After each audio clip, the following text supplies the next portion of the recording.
గౌరవ రాష్ట్ర మంత్రివర్యులు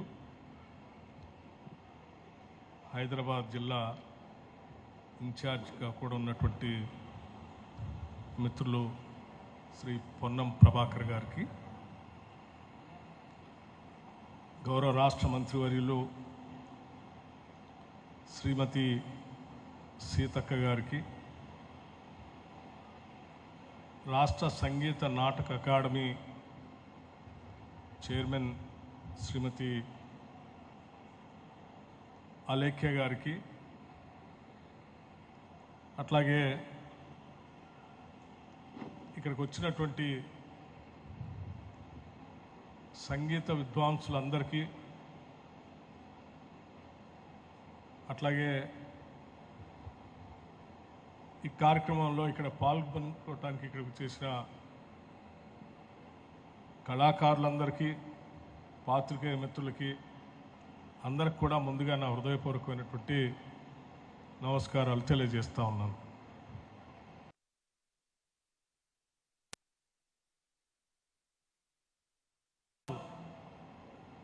మూడు 392 జయంతి ఉత్సవాన్ని పురస్కరించుకొని రాష్ట్ర ప్రభుత్వం, ప్రజాప్రభుత్వం ఈ కార్యక్రమాన్ని పెద్ద ఎత్తున రాష్ట్ర ప్రభుత్వం తరఫున చేయాలనేటువంటి ఆలోచనతో ఇక్కడ కార్యక్రమాన్ని ఏర్పాటు చేసుకున్నాం. రాష్ట్రాల్లో ఆ రాష్ట్రాలకు సంబంధించినటువంటి వాగ్గేయకారుల్ని, సంగీతాన్ని వ్యాప్తి చేసుకుంటూ రాష్ట్ర ప్రభుత్వం తరఫున ప్రతి సంవత్సరం కొన్ని కార్యక్రమాలు జరుగుతూ ఉంటాయి. మనందరికీ తెలిసిందే,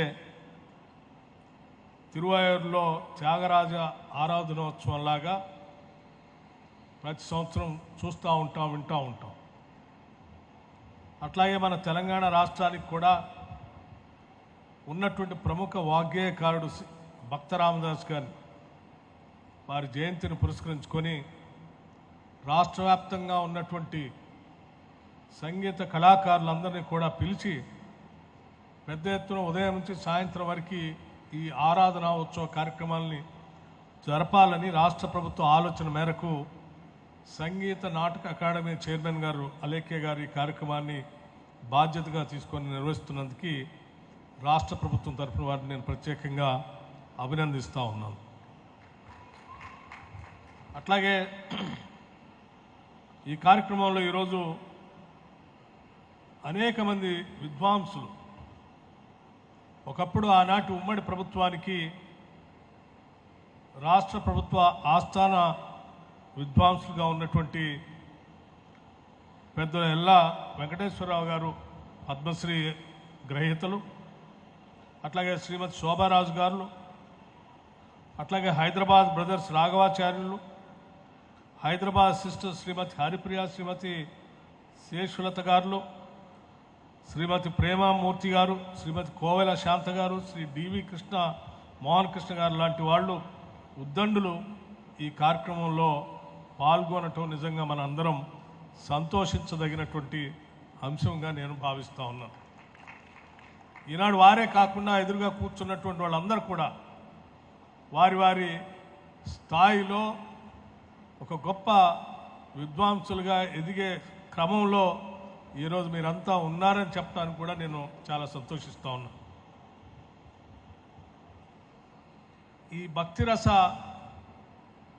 వాగ్గేయకారులు అనుసరించి ఈరోజు మనం తీసుకున్నటువంటి కార్యక్రమం కీర్తనల్ని, సంకీర్తనల్ని మౌఖికంగా ప్రచారం చేసుకుంటూ ముందు తరాలకు అందించేటువంటి ఒక బృహత్తర కార్యక్రమం కూడా ఇందులో ఒక భాగమే.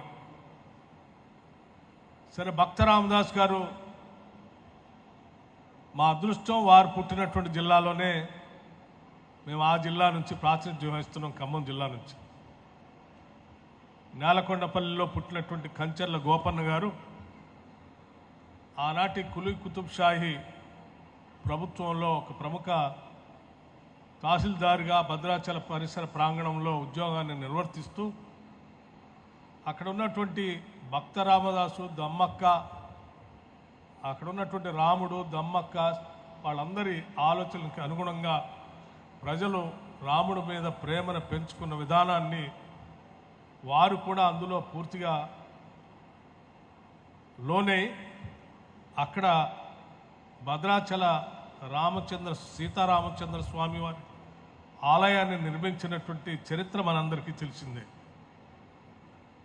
వారు ఆ రకంగా ప్రజల నిధులతో ఆడ కట్టినటువంటి సీతారామచంద్ర స్వామి దేవస్థానం గొప్పగా ప్రసిద్ధి చెందినప్పటికీ ప్రభుత్వానికి కట్టవలసినటువంటి డబ్బులను భక్తి పార్వశితో రాముడి నిర్మాణం కోసం కట్టారు కాబట్టి వారిని ఖైదు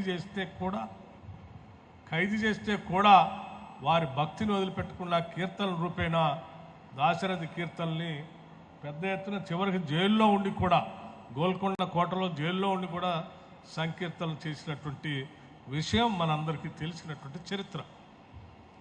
సరే, ఎంత భక్తి పారవశ్యంతో ఉన్నా భక్తుల్ని కాపాడుకోవాల్సిన బాధ్యత కూడా భగవంతుల్ని. చాలా గొప్పగా చాలా ప్రేమగా ఉన్నటువంటి భక్త రామదాస్ కూడా తను భక్తి పారవశ్యంతో ఎంత పూజిస్తూ ఉన్నటువంటి రాముడు తన కష్టకాలంలో ఉన్నప్పుడు బయటకు వచ్చి అతన్ని రక్షించడానికి రాకపోతే ఆయనకు కూడా ఆగ్రహం వచ్చి పాడినటువంటి కీర్తన కూడా ఉంది. సో భక్తులు వారు చూపించేటువంటి ప్రేమను కూడా తప్పనిసరిగా పాలకులు కానీ లేకపోతే పూజలు అందుకునేటువంటి పెద్దలు కానీ తప్పనిసరిగా గౌరవించాల్సిన అవసరం ఉందని ఆ చివరి మాట నేను చెప్పాను. సో ఇక్కడ ఉన్నటువంటి సంకీర్తనలు తీసుకొని పెద్ద ఎత్తున ఈరోజు ఉదయం నుంచి సాయంత్రం వరకు చేస్తున్నటువంటి ఈ కార్యక్రమంలో పాల్పంచుకోవాలని మేము కూడా దీన్ని ఆస్వాదించి ఆనందించాలని అనుకున్నాం. మేము ఉదయం నుంచి సాయంత్రం వరకు ఇక్కడ కొంత సమయాన్ని గడిపి, కానీ అనుకోకుండా మాకు ఇంకొక కార్యక్రమం వనపర్తి జిల్లాలో రాష్ట్ర ప్రభుత్వానికి సంబంధించిన కార్యక్రమం 11 గంటలకే మొదలవుతుంది కాబట్టి తప్పనిసరి పరిస్థితుల్లో అక్కడికి ముఖ్యమంత్రి శ్రీ రేవంత్ రెడ్డి గారు ఈ కార్యక్రమం విజయవంతం అయ్యేటువంటి సందేశాన్ని నా ద్వారా మీ అందరికీ తెలియజెప్పమని, ఈ చేసే కార్యక్రమాలన్నిటికీ కూడా రాష్ట్ర ప్రభుత్వం ఆశీస్సులు మెండుగా ఉంటాయని స్పష్టంగా చెప్పమని కూడా నాకు చెప్పారు.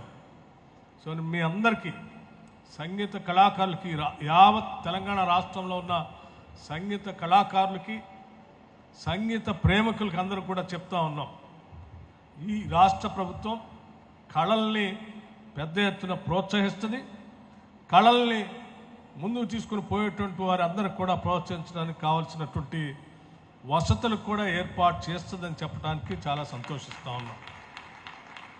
ఈ మధ్యనే మేము గత 10 సంవత్సరాలు రాష్ట్ర ప్రభుత్వం సినిమా కళాకారులకు ఇచ్చేటువంటి నంది అవార్డుని పూర్తిగా విస్మరించి ఇవ్వకుండా పూర్తిగా ఉంటే మన ప్రభుత్వం ప్రజాప్రభుత్వం రాగానే ఆలోచన చేసి కళల్ని ప్రోత్సహించాల్సినటువంటి బాధ్యత పాలకులు ప్రభుత్వాలపైన ఉంటుంది. కాబట్టి తప్పనిసరిగా ఈ సంవత్సరం నుంచి సినిమా రంగానికి సంబంధించినటువంటి రాష్ట్ర ప్రభుత్వ ఫిలిం అవార్డుల్ని ప్రముఖ తెలంగాణ రాష్ట్రాన్ని, ఆయన కూడా వాగ్గేయకారుడే, గద్దర్ గారు లాంటి మహానుభావుడి పేరు మీద గద్దర్ తెలంగాణ ఫిలిం అవార్డులని ఈ రాష్ట్ర ప్రభుత్వం ప్రతి సంవత్సరం ఉగాది సందర్భంగా అవార్డులు ఇవ్వడానికి ఒక నిర్ణయం తీసుకుంది. అట్లాగే సినిమా వాళ్ళకే కాదు,